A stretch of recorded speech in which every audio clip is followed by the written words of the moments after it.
عمرك فكرت ليه في ناس بتكسب كتير وبتضيع كل فلوسها وناس تانية ممكن تكسب أقل بس تبني ثروة؟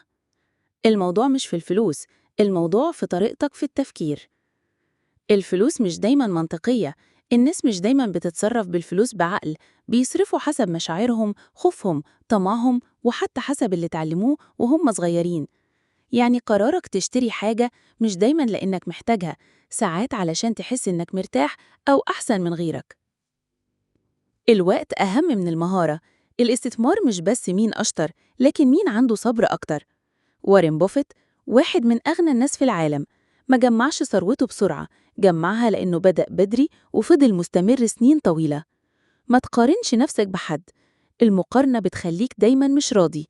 في حد معاه عربية جديدة، وفي حد بيستثمر في بيت، وفي حد بيبدأ مشروع، كل واحد في مرحلة مختلفة.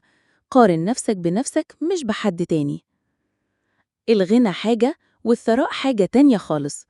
الغنى يعني تملك فلوس دلوقتي، لكن الثراء يعني إنك تقدر تخلي الفلوس تفضل تيجي من غير ما تشتغل كل يوم. الثراء بيجي من الادخار والاستثمار، مش من الشراء والتباهي.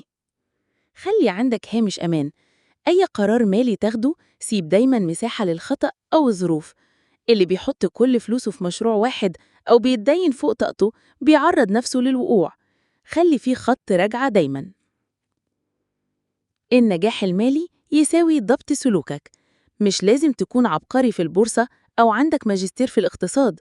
كل اللي محتاجه هو إنك تفهم نفسك، تسيطر على طمعك وخوفك، وتبص لقدام. الخلاصة: الفلوس مش بس أرقام، الفلوس حالة نفسية.